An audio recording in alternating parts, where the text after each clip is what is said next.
하나님의 말씀 봅니다. 고린도전서 13장 7절, 8절, 2절 보겠습니다. 대독해 올립니다. 모든 것을 참으며 모든 것을 믿으며 모든 것을 바라며 모든 것을 견디느니라. 사랑은 언제까지나 떨어지지 아니하되 예언도 패하고 방언도 그치고 지식도 패하느니라. 아멘. 옆 사람과 한번 인사합니다. 사랑합니다.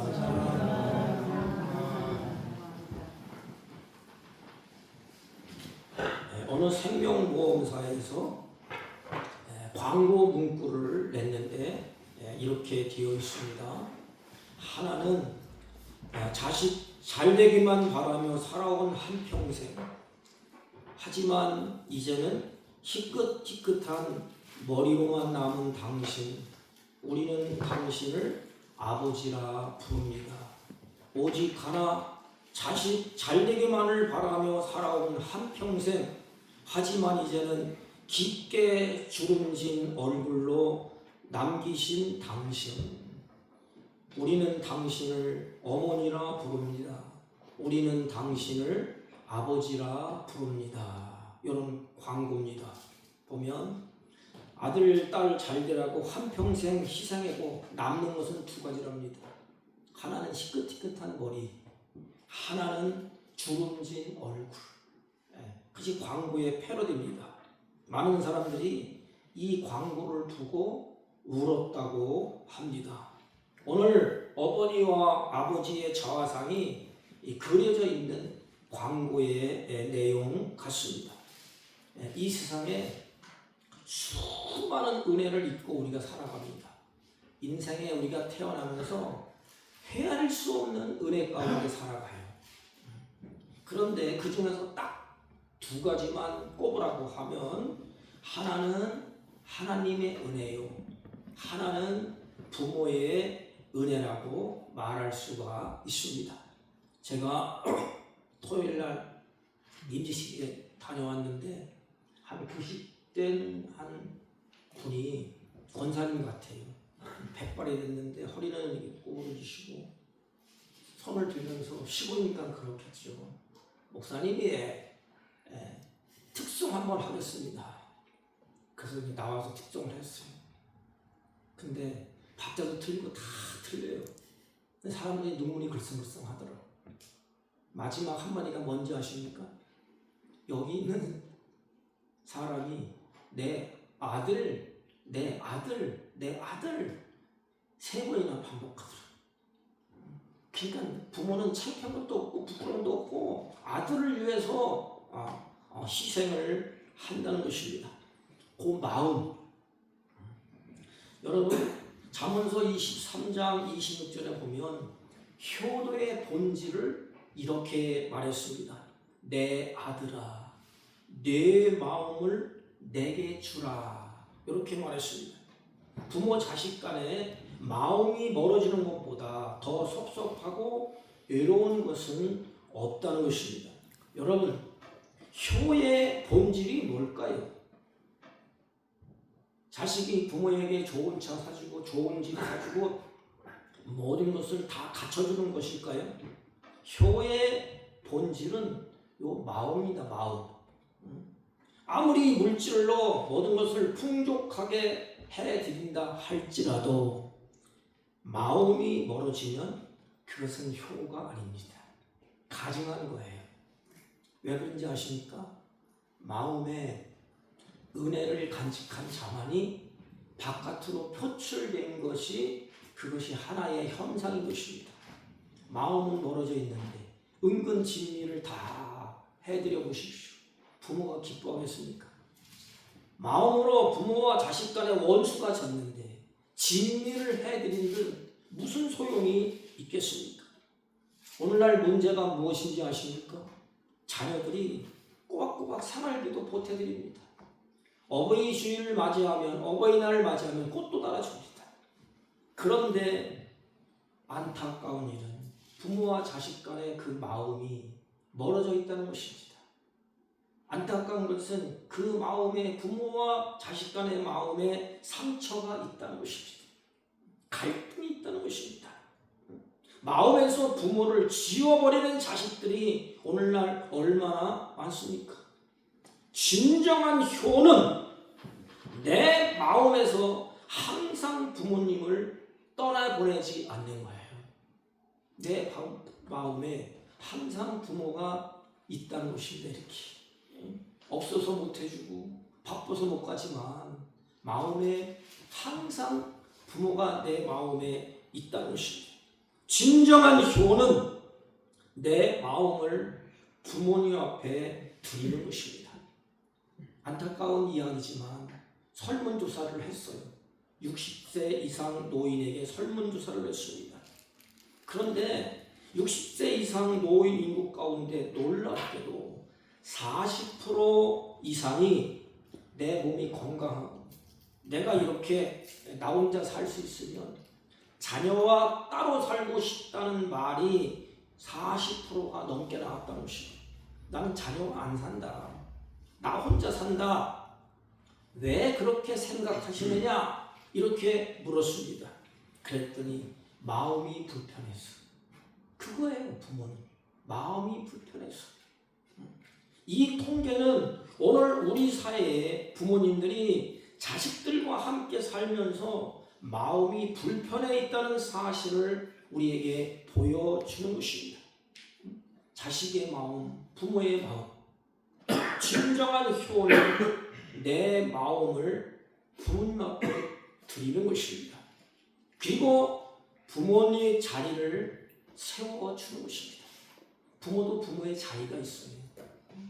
근데 오늘날 자식들이 저도 마찬가지지만 부모의 자리를 안 세워주고 배우면 얼마나 배우고 똑똑하면 얼마나 똑똑하고 현대 문명을 알면 얼마나 알겠습니까? 근데 자식이 부모의 자리를 안 세워줘요. 저도 마찬가지. 큰 거 바라지 않습니다. 우리 제 자식들이 여기 있지만 어르신들이 이게 컴퓨터를 잘 못하잖아요. 핸드폰 잘 못하잖아요. 자식들이 좀 세워지고 얼마나 좋아요. 무시해요. 그것도 못하냐고. 그것도 못하냐고. 여태까지 뭘 배웠냐고. 이렇게 무시합니다. 여러분, 인생은 아무리 열심히 살았다 할지라도 아쉬움이 있고 후회가 있게 됩니다. 성경에 나오는 노아를 보십시오. 노아가 어떤 사람입니까? 노아는 당대의 의로운 사람이라 그렇게 하나님이 말씀을 했습니다. 당대의 완전한 사람이라고 말했습니다. 하나님과 동행한 사람이라고 말했습니다. 하지만 노아도 자식들 앞에서 실수를 했습니다. 술을 마시고 벌레동투로 넣어서 자식들 앞에서 오늘날로 말하면 민망스러운 그 모습을 보였습니다. 그런데 노아의 아들, 딸들 중에서 어떻게 했습니까? 어느 아들들은 그 허물을 덮어주고 아버지를 세워주셨습니다. 한 자식은 허물을 들춰내서 온 사방에 우리 아버지 꼴이 저렇다 그러면서 아버지를 끌어내렸습니다. 이 세상에 자녀 앞에서 완벽할 수 있는 부모는 아무도 없습니다. 누가 완벽하겠습니까? 우리 부모 완벽하지 않아요. 실수토성이고 허물투성인 것입니다. 우리 부모님의 삶에도 그러기 때문에 아쉬움이 있고 실수도 있고 후회도 있는 것입니다. 하지만 부모는 자식을 통해서 자기가 살아온 인생에 대해서 인정받고 싶은 마음이 있어요. 나를 인정해주지 않아도 자식을 키워서 눈으로 자식이 보면서 부모를 바라보면서 자식만큼은 부모를 인정해 주기를 원한다는 것입니다.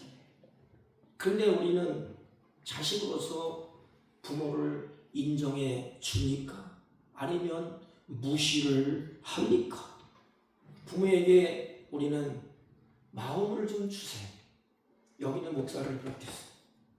그리고 부모가 살아온 인생길을 인정을 해 주십시오. 자랑스럽게 여겨 주십시오. 10계명 가운데 다른 계명은 오늘 범했을지라도 다시 회개하고 다시 지킬 수가 있어요. 그러나 부모를 공경하는 계명은 나중에 하려고 하면 부모는 기다려주지를 않습니다. 저희 부모도 마찬가지, 우리 아버지도 마찬가지. 자녀들이 각자의 자리에서 건강하게 자라고 자신의 일을 성실하게 감당하고 믿음 안에서 자라는 그 모습을 부모는 보고 싶어 합니다. 사랑하는 성도 여러분, 나중에 내가 효도를 해야지, 나중에 그렇게 해야지, 공경해야지, 그러면 부모는 없어요. 제가 그렇다 이 말입니다. 그래서 송광정철은 이렇게 말했습니다. 어버이 살아계실 때 섬기기를 다하여라. 한 번 가신 뒤에는 애달프다 어이하리. 생전에 고쳐 못할 일은 이뿐인가 하노라. 이렇게 말했습니다. 부모의 은혜를 어느 분은 이렇게 표현했습니다. 시골에 가면 농사를 지을 때에 저는 잘 모르지만 어느 분이 그래요. 밑거름 했습니까? 이렇게 물어보더라고요. 뭘 심으려고 그랬더니 밑거름을 잔뜩 줘야 됩니다. 그래서 시골에 가면 밑거름을 주지 않습니까? 그 부모의 은혜를 밑거름의 은혜라고 표현을 했습니다. 잎이 나고 꽃이 피고 열매를 맺기까지 그 밑거름은 땅 속에서 말없이 죽고 썩으면서 모든 것을 키워내냅니다. 여러분, 나무를 키우고 식물을 키워내는 것, 밑거름이 썩고 말없이 희생해오고 말없이 다 썩어주는 것이 밑거름이라고 합니다. 이 밑거름을 빨아먹고 그 식물이 자라고 나무가 자라고 모든 것이 꽃이 피고 열매를 맺는다고 합니다.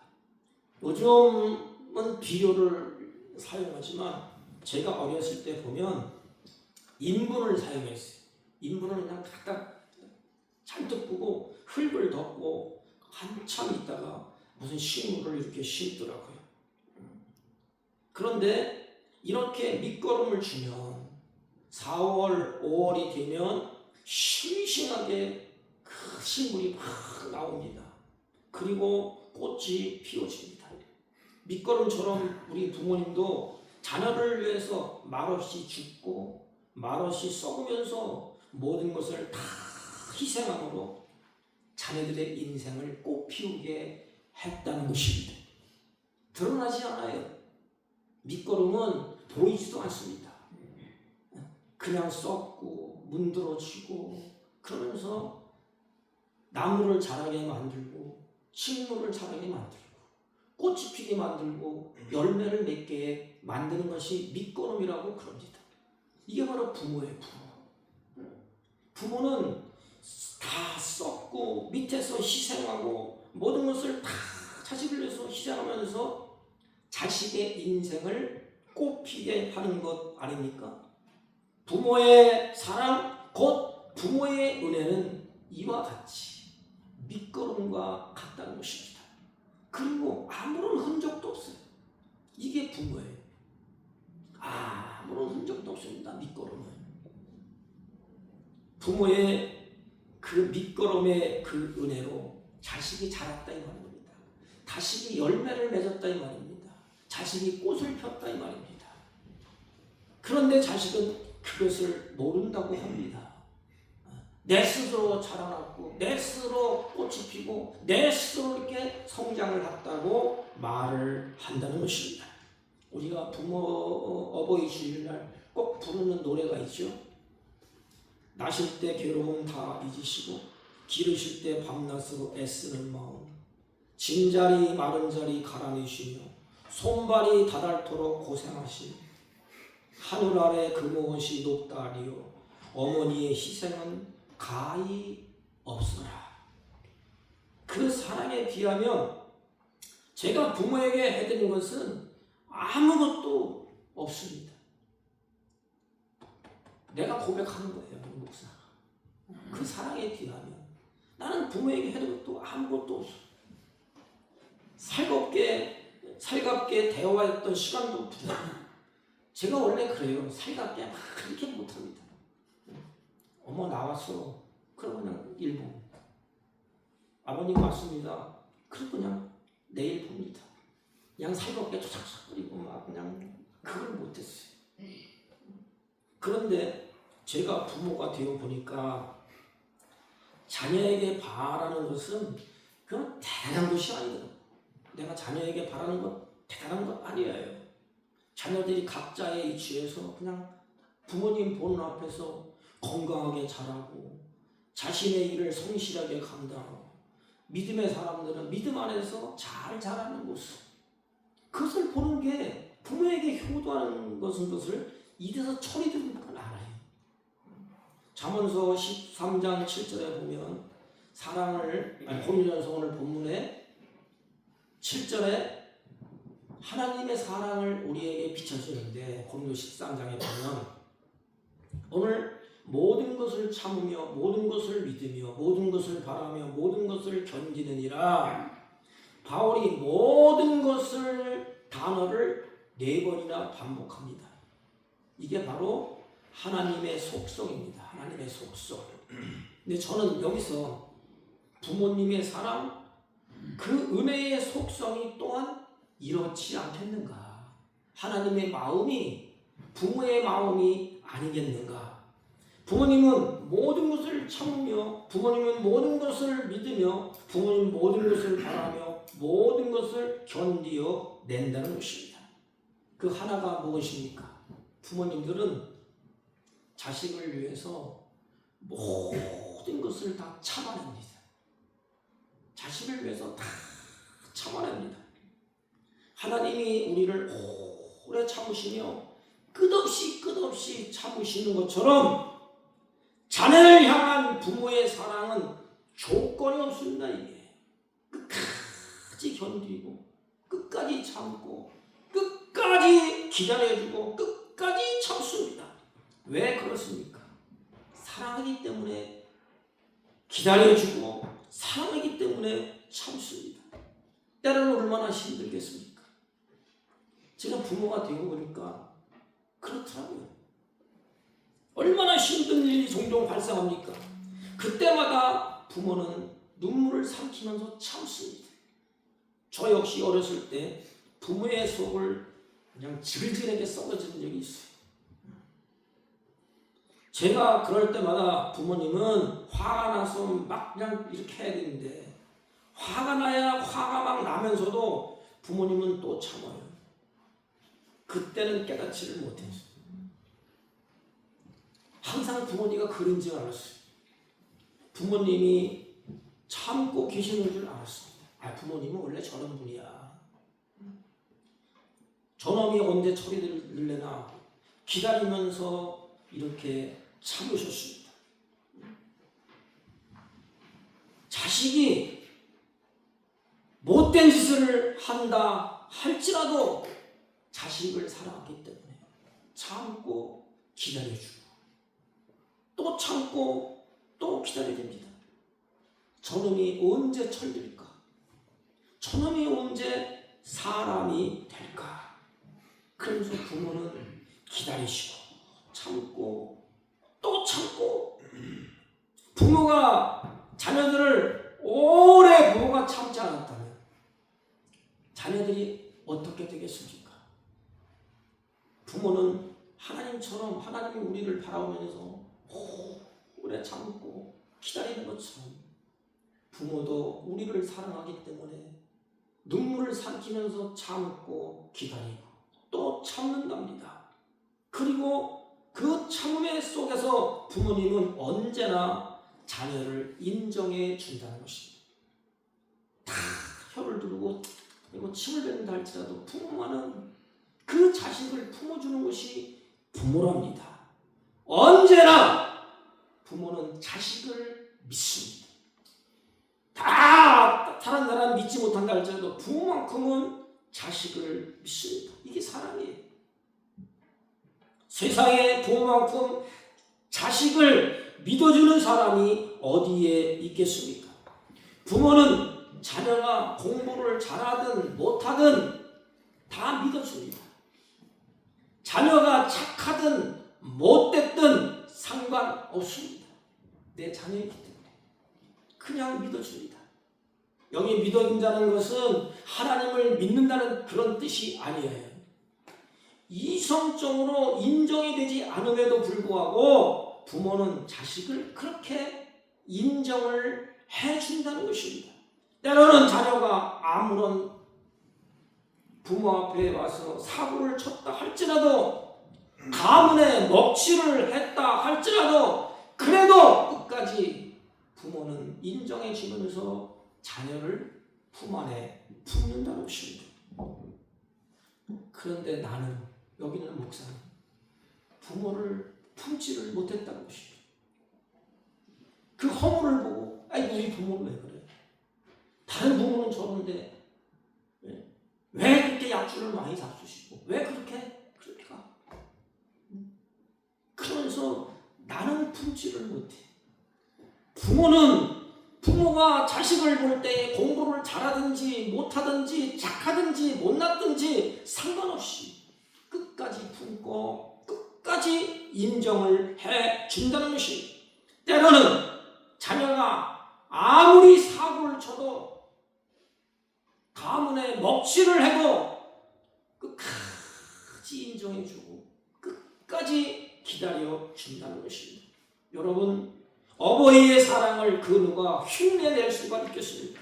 어버이는 내게 어떤 상황에 처해든지 언제든지 자녀 편에 서 있습니다. 제가 어렸을 때 동네에서 꼬마들 놀잖아요. 그러다 그냥 막 싸워요. 막 싸워. 그럼 부모들이 나오잖아요. 다 자식 편이야, 다. 남의 자식에 대해서 그렇게 관심 갖지 않아요. 내 자식에 대해서 다 내 편입니다. 자식 편. 나중에는 부모들이 싸워, 이게. 부모는 자식이 잘했냐, 잘못했냐, 그건 둘째예요. 부모는 자식 편입니다, 자식 편. 그리고 그 못난 자식을 끝까지 편들어주면서 끝까지 조건 없이 사랑하시는 분이 부모님이라는 것입니다. 이게 하나님의 사랑이에요. 우리가 뭐 잘난 것 있습니까? 하나님 앞에 예배드릴 자격이 있습니까? 하나님 앞에 찬양할 자격이 있습니까? 죄인 중에 괴수가 우리들이 아닙니까? 그럼에도 불구하고 주님은 우리 편이 되어주시고 주님은 끝까지 나를 사랑하신다는 것입니다. 내 편을 들어주신다는 것입니다. 옛날 어머니는 우리들을 향하여서 이렇게 하셨다고 기록되어 있지 않습니까? 저도 마찬가지예요. 내가 아파 누웠을 때 열이 펄펄 끓었을 때에 그 옛날 어머니의 마음을 표현한 것이 뭐지요? 이렇게 표현했습니다. 내가 대신 자식 대신 내가 아팠으면 좋겠다. 자식 대신 내가 고통을 당했으면 좋겠다. 부모의 눈에서 자식이 아파 누워있고 자식이 사업을 하다가 고통 중에 있고 어려움 처했을 때 부모는 가슴을 치면서 이렇게 말한답니다. 내가 대신 아파주고 내가 대신 그 쓰라린 아픔의 자식의 그를 내가 대신했으면 좋으련만은 이렇게 부모는 하신답니다. 저도 어렸을 때 마찬가지. 제가 몸이 약해서 이제 골골골 하고 있으면 수건에다 물을 짜는 소리가 들려요. 이렇게 쫙 짜고 와서 이마에 이렇게 하면서 손을 붙잡고 그래. 이런 거 자식아 아프지 마. 내가 대신 아파줬으면 좋겠다. 네 대신 내가 아팠으면 좋겠다. 그러면서 우리 할머니가 눈물을 흘리는 것을 제가 봤습니다. 이 세상의 모든 사람들이 다 나를 버리고 배반하고 믿어주지 아니하고 도와주지 않는다 할지라도 우리 부모는 그렇지가 않다는 것입니다. 부모는 언제나 자녀를 바라보면서 견디어냅니다. 이게 사랑이에요. 오늘 성경에 나오잖아요. 부모는 언제나 참습니다. 하나님이 우리를 바라보면서 끝까지 기다리시고 참아요. 부모도 마찬가지. 자녀가 꽃이 피고 열매고 잘될 때까지, 성숙할 때까지. 그래, 몰라서 그렇지. 끝까지 부모는 자식을 바라보면서 참고 또 참습니다. 그리고 부모는 자식을 끝까지 믿어줍니다. 부모는 언제나 자녀를 바라보면서 견디어냅니다. 부모는 자식이 큰 상처를 입고 가면 마음속으로 괴로워하지만 자식이 이제 부모를 향해서 자식이 막 상처를 주잖아요. 부모에게. 좀 돌이켜보니까 우리 부모는 나 때문에 마음에 서운한 것도 많고 참 그렇구나. 이 철없을 때 이게. 하지만 우리 부모는 자식을 욕하지를 않아요. 나는 내가 그렇게 속을 씌우고 그렇게 나쁜 짓을 해도 부모는 나가서 우리 자식 못된 놈이야, 우리 자식 그렇다고 말한 적이 없어요. 이것이 자식에 대한 부모의 사랑인 것입니다. 성경은 이렇게 말하잖아요. 사랑은 모든 허물을 덮어주느니라. 하나님의 사랑이 우리 허물을 덮어줬잖아요. 부모가 나를 사랑하기 때문에 모든 것을 바라보면서 견뎌내면서 그 못된 허물을 다 덮어주셨습니다. 다 보재기에 싸서 이쪽으로 옮겨놓으셨어요. 그 자녀의 허물은 보이지 않아, 부모는. 그런데 자녀는 어때지요? 눈만 뜨면 부모의 허물이 크게 보이지 않습니까? 부모님은 언제나 자식을 바라보면서 견뎌내지 않습니까? 자녀와의 관계 속에서 각종 고난도 다 견뎌냅니다. 한 번도 포기하지 아니하고 다 끝까지 견뎌냅니다. 그 견뎌낸 흔적들이 부모의 얼굴에, 부모의 손에, 부모의 마음에 남아 있습니다. 제가 어느 순간에 우리 할머니가 살아계실 때 저는 몰랐어요. 내 손을 이렇게 잡고 보는데 이게 꼬부러졌어. 이게 다 손이 이렇게. 이게 관절이란다, 관절. 자식을 키우다 보니까 손이 탁 부러지고 관절이 이렇게 돼갖고 그냥 쭉쭉쭉 하고 그때 내가 울었어요. 말을 안 하시지만 손을 보니까 이렇게 하셨구나. 그 흔적이 손에 남아있고 얼굴에 남아있고 마음에 남아있어요.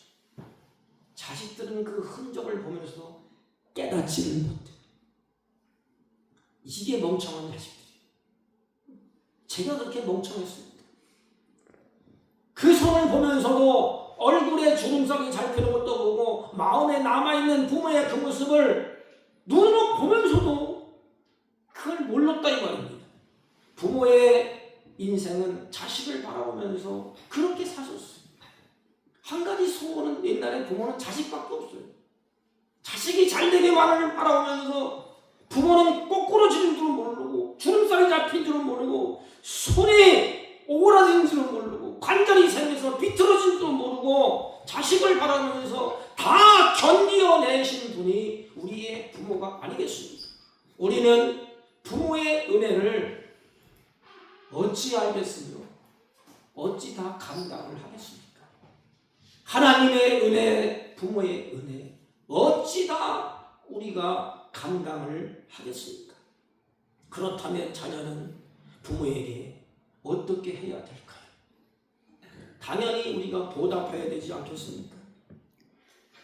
그런데 나무가 밑거름의 은혜를 깨닫지 못하는 것처럼 자기 힘 잘났다고 하는 것처럼 열매를 맺을 때 밑거름의 은혜를 잊어버린 것처럼 우리가 그렇게 하지 않습니까? 자신이 잘해서 꽃피고 열매를 맺는 것처럼 착각하면서 살지 않습니까? 나중에 부모님이 돌아가서야 비로소 깨닫습니다. 이 멍청한 사람 부모가 돌아가서야 그것을 깨달아. 부모의 그 은총은 미끄럼이었구나. 미끄럼. 썩고 또 썩어서 나를 키워내준 미끄러미 부모의 은혜였구나.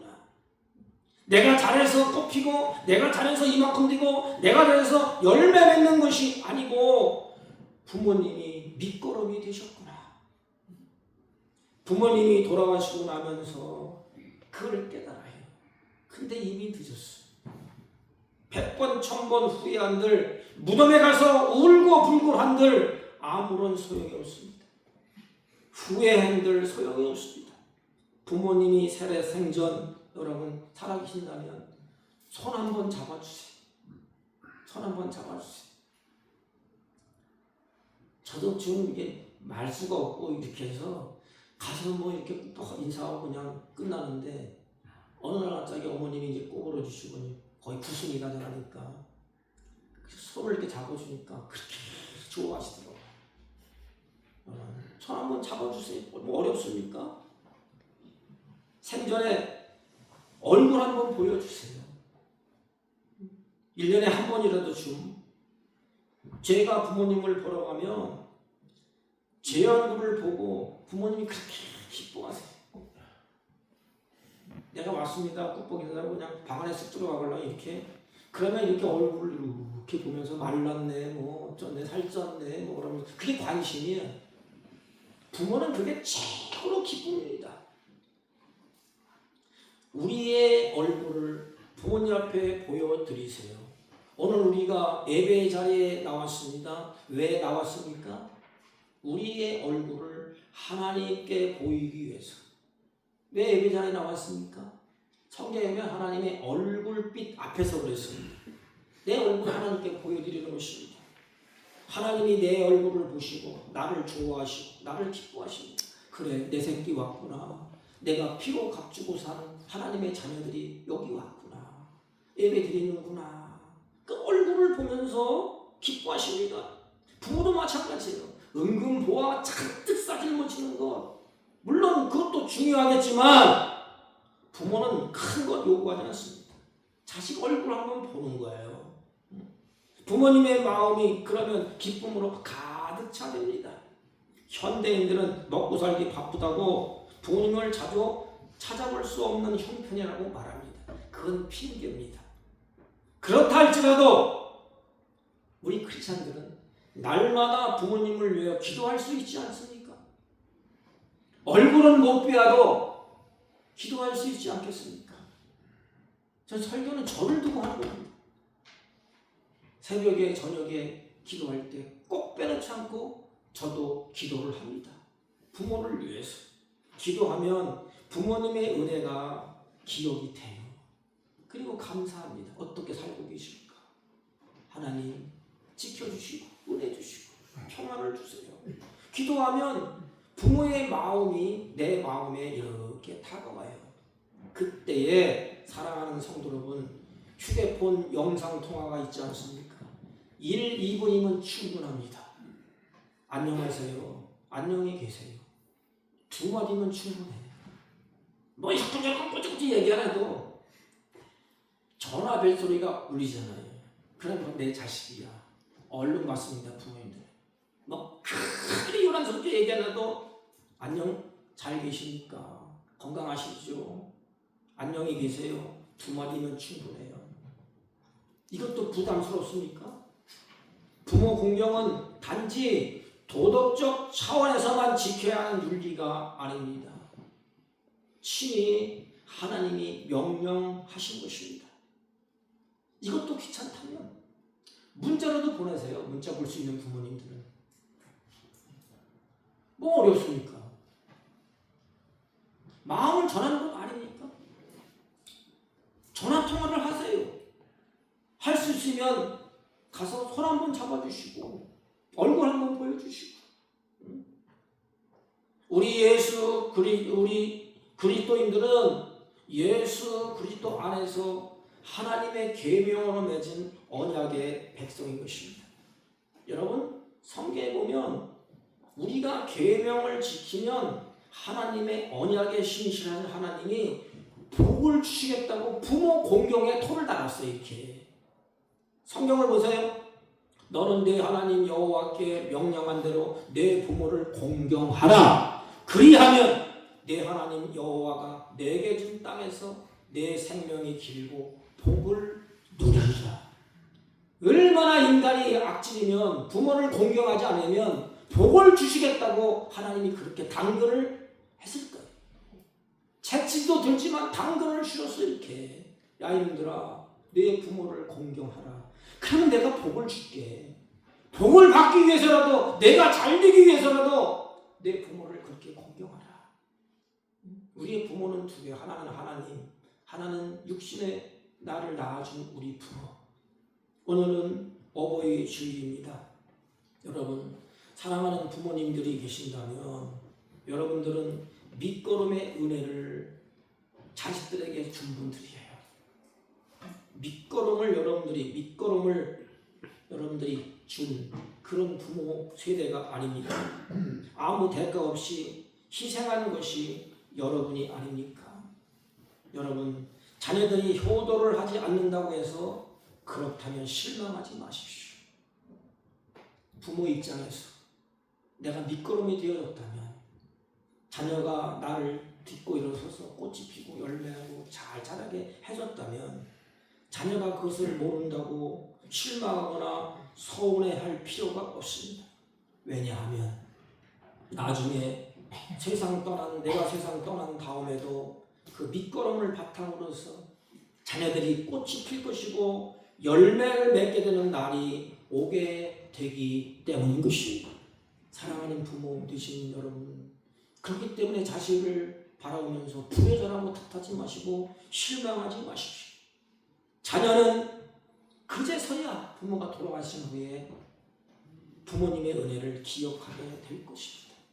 사랑하는 성도 여러분, 부모님들은 앞으로 계속해서 자녀들을 위해서 기쁜 마음으로 밑거름이 되어 주십시오. 자녀들은 부모를 경외하고 공경하는 삶을 살아가셔서 약속된 하나님의 복을 풍성히 받아 누리는 복 있는 가정들이 되시길 주님의 이름으로 축복합니다. 은혜로우신 하나님 아버지, 부모를 공경하는 삶을 살아서 약속된 하나님의 복을 풍성히 누리는 복된 가정들이 다 되게 하여 주옵소서. 예수님의 이름으로 기도하옵나이다. 아멘.